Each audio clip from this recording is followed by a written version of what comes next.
আমরা কি কেন আসছি আমরা এই দুনিয়ায়? আমাদের কি বাঁচার অধিকার নেই? কি মনে হয় আপনাদের? আছে আছে আমাদের বাঁচার অধিকার? উত্তর দেন। জানেন একটা মানুষের শরীরে কত লিটার রক্ত থাকে? 6 লিটার।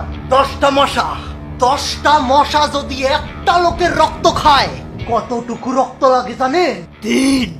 তিন ফোঁটা মাত্র।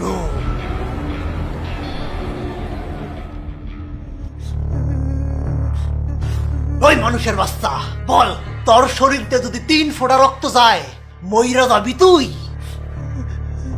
জানি না। ওই 10 জন মশা উঠতে আসেন তো।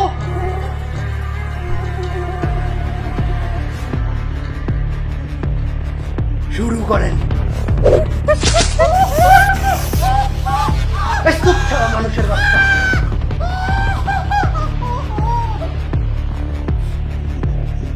বল বাচ্চা আসস তুই? তোরাই মানুষের বাচ্চারা এই 3 ফোঁটা রক্তের জন্য আমগরে থপড়ায় পিসা মারস, 3টা করে কয়েল ধরাস, যাতে আমরা দম আটকাইয়া মইরা যাই। তগ শরীরে এত রক্ত, কিন্তু আমগরে দেওয়ার জন্য বিন্দু মাত্র রক্ত নাই তগ কাছে। আমার শরীর, আমার রক্ত, আমি তো করে এক ফুটাও কে লেগে দেবো রে শালা প্যারাসাইটের বাচ্চারা। আমরা প্যারাসাইট? আচ্ছা কথা, এই যে তোরা মাছ মাংস গরু ছাগল হাঁস মুরগি এগুলো যে খাস, হেরা কি তো করে পারমিশন দেয়?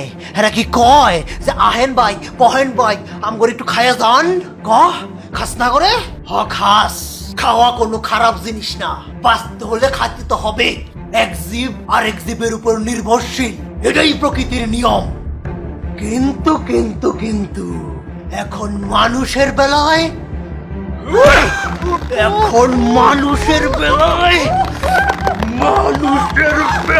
এটা আলাদা।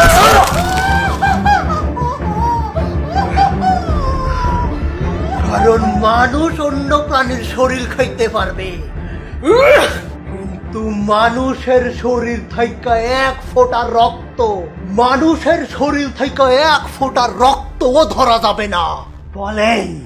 বলেন আপনারা, কে ঠিক করে দেয় এসব নিয়ম? থাক ওসব কথা, এখন আমাদের বাঁচার দায়িত্ব, আমাদের ভবিষ্যতের দায়িত্ব আমাদের নিজেদেরকেই নিতে হবে। আর আমাদের বেঁচে থাকার একটাই উপায়, সব মানুষের মৃত্যু। আমাদের এই কাজে সাহায্য করবে আমাদের আফ্রিকা থেকে আগত ভাই আর বোনেরা, ডেঙ্গু মশারা।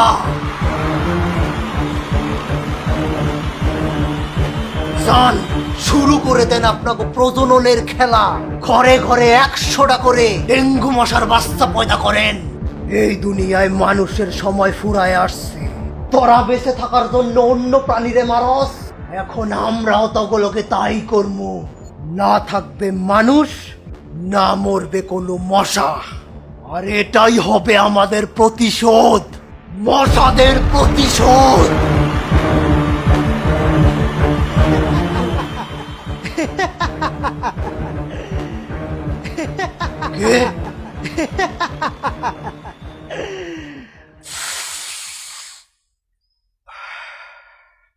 গাঁজা খোরগো কথা শুনছনি? মাদিরা